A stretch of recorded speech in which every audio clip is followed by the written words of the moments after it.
having built it to scale worldwide, these companies have the luxury of deciding which industries to move into next, now that they've disrupted all the traditional media businesses. We've certainly seen major forays into commerce, and there's still plenty of room to go.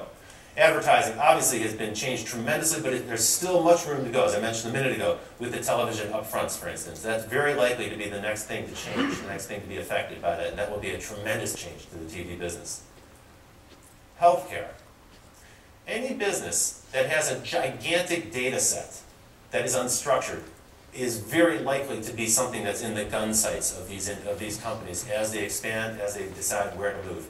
There's been a surge of social media experimentation, tools that allow people to create their own profile, their own medical profile, and share that with their doctors. You know, today, if you go to a doctor's office, very typically you're asked to fill out 8 pages of information, and sometimes you're filling out the exact same information on each page. It's a little bit redundant. It seems incredibly inefficient.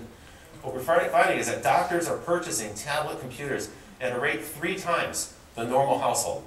Doctors are purchasing tablets at a much greater rate. The reason they're doing it is because they are migrating all of their records to digital. And when they do so, sure, there's going to be lots of privacy concerns. Trust me, that's going to be a lively issue here. But you're going to see great efficiency gains. And that is the whole point of this migration to digital. We're squeezing out costs and delivering service at a much better price.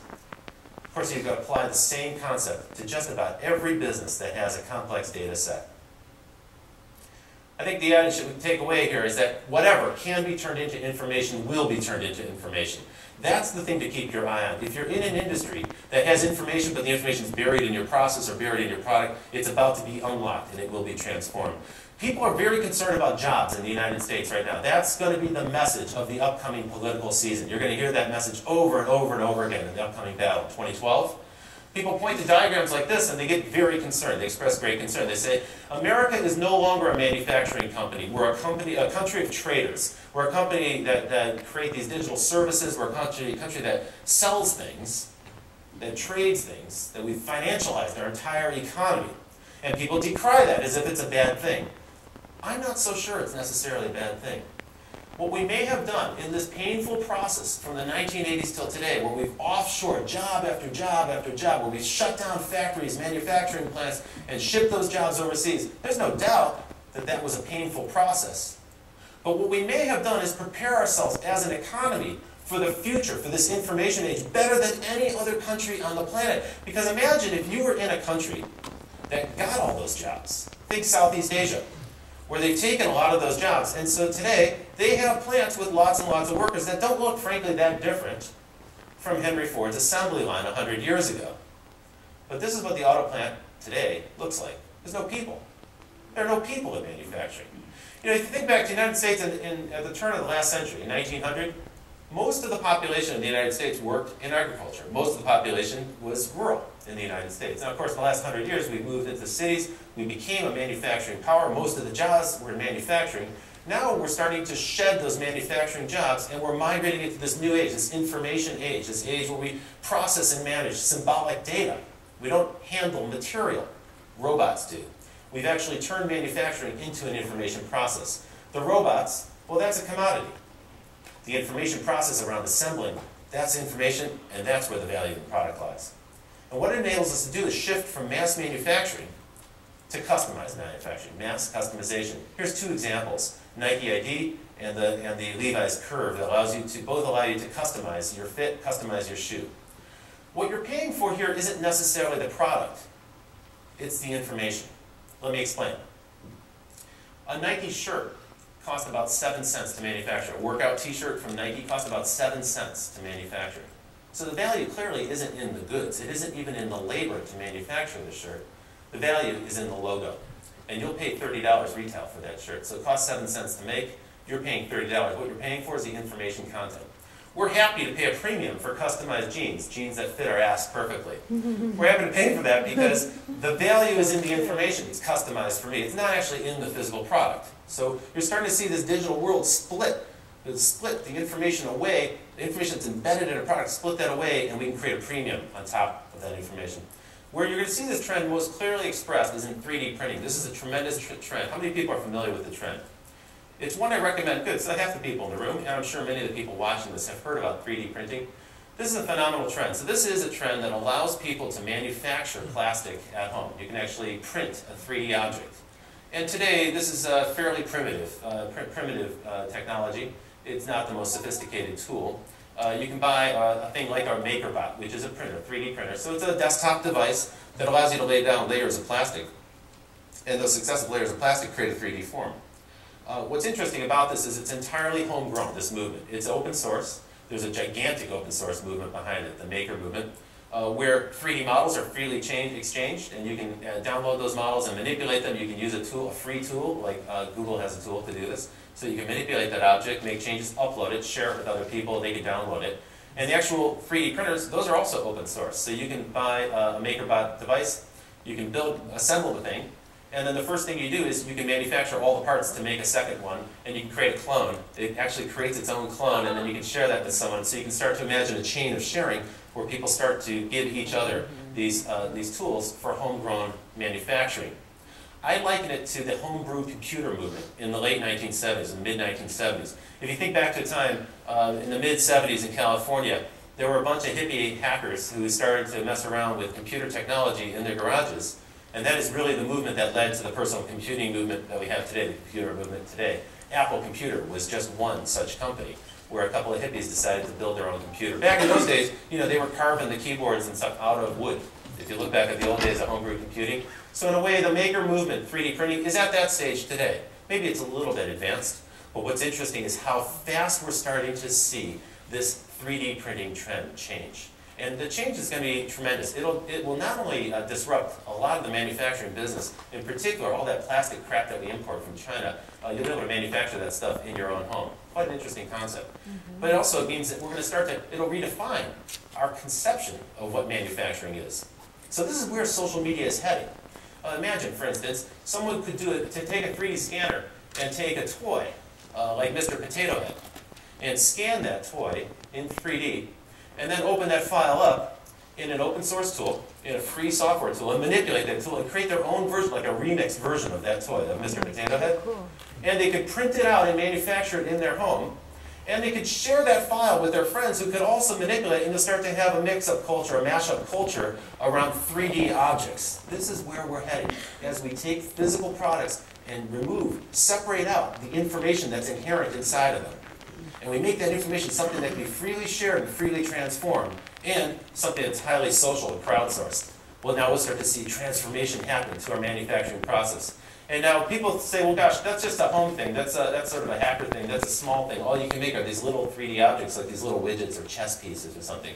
That's changing fast as well. There are already very large 3D printers that have been used in manufacturing for many, many years. And now what's happening is the people who are training themselves using open source tools at home to do this and share that information, they're getting access to those tools. Recently, scientists introduced a new type of 3D printer that allows you to make metal parts. And you can make a metal part with 90% more efficiency because there's no waste.